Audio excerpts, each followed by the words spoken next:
Bien, bueno, vamos a hablar una vez más de zonas de entrenamiento.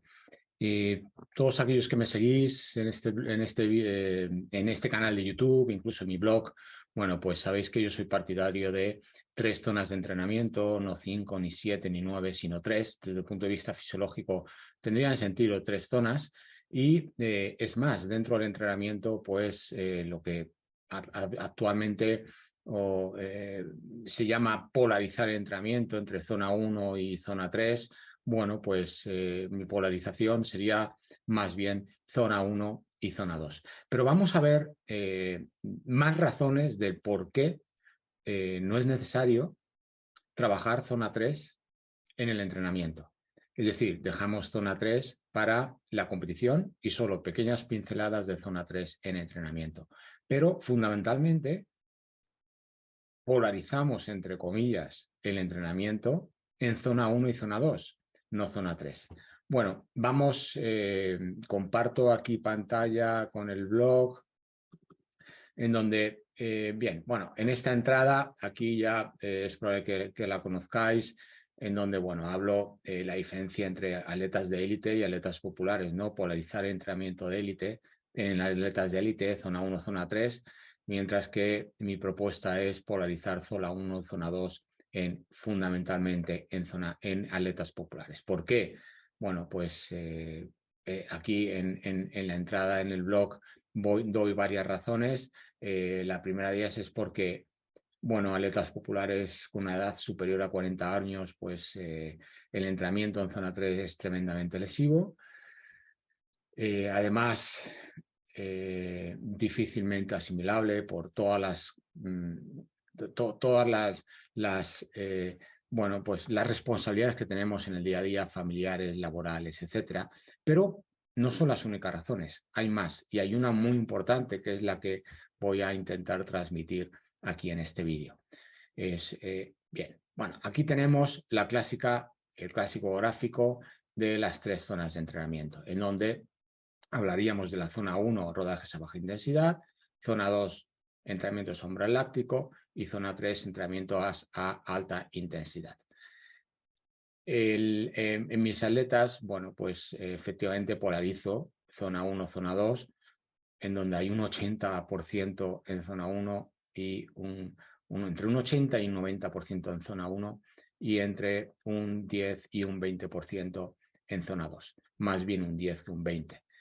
Bueno, entonces, aparte de esas razones que he dado de solo pinceladas en zona 3, hay una más y es muy importante, y es que en estas 3 zonas de entrenamiento, evidentemente, aquí no hay una barrera entre zona 1 y zona 2, es decir, hay un solapamiento, hay una transición en donde se solapan.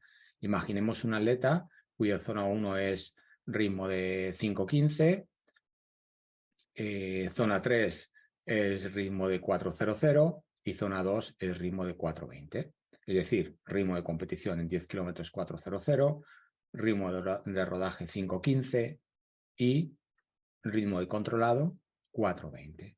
Bien, bueno, cuando estoy trabajando en zona 1, es decir, en los rodajes a 5:15, si el volumen es lo suficientemente grande, y volumen suficientemente grande implica hacer 3 sesiones de entrenamiento a la semana, es decir, cada 48 horas meter una sesión. No solo mejoramos con esos rodajes lentos y suaves zona 1, sino que además también mejoramos zona 2. Evidentemente hay mayor mejora en zona 1, pero también, debido a ese solapamiento entre zona 1 y zona 2, también se mejora zona 2 trabajando en zona 1. Además, trabajando en zona 2, es decir, ritmos de controlado a 4:20, no solo vamos a mejorar evidentemente la zona 2, sino que además vamos a mejorar zona 1 y zona 3. Es decir, que a pesar de no trabajar la zona 3 de forma concreta, trabajando la zona 2 ya estoy mejorando la zona 3. Y lo único que tengo que hacer es dar pequeñas pinceladas en zona 3 para que ese solapamiento entre zona 2 y zona 3 sea aún mayor, más eficiente cuando trabajo en zona 2 para mejorar ya no solo a zona 2, sino a zona 3.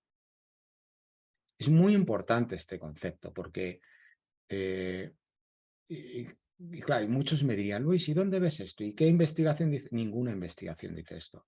Pero es lo que yo veo en mis atletas. Y como lo veo en mis atletas y además en la praxis veo que mejoran, lo utilizo.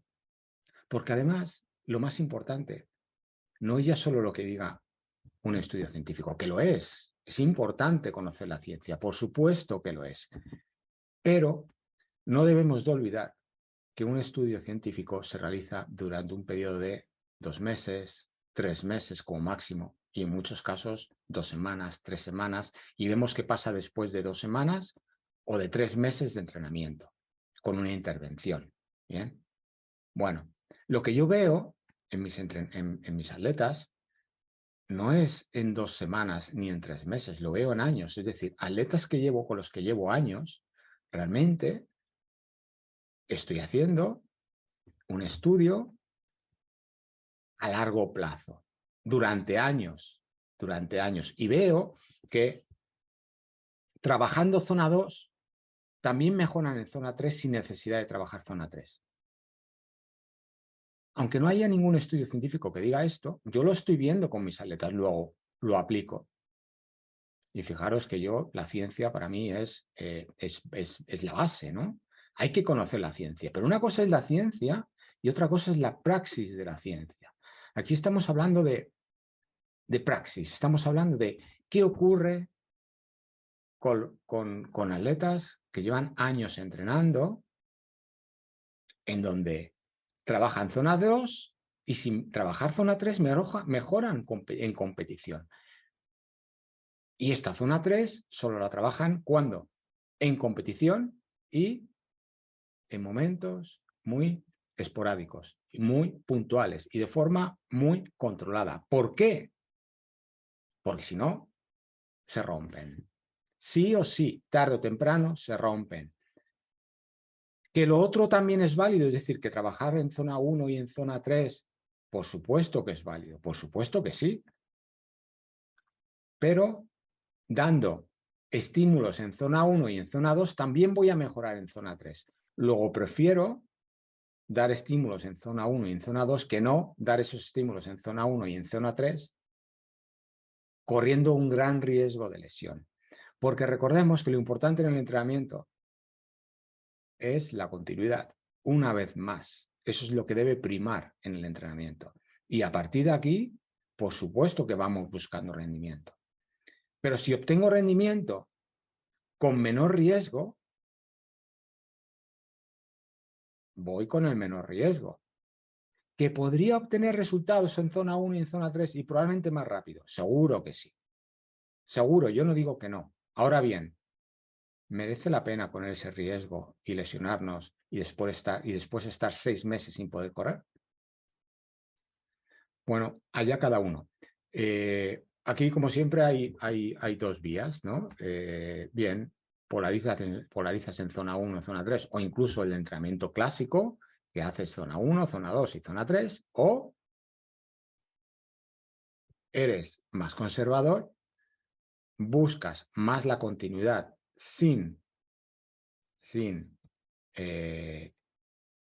dejar de lado el rendimiento, porque hay rendimiento, y esos entrenamientos más conservadores te llevan a zona 1 y zona 3, y zona 2, perdón, y directamente mejoran zona 3, porque hay un solapamiento.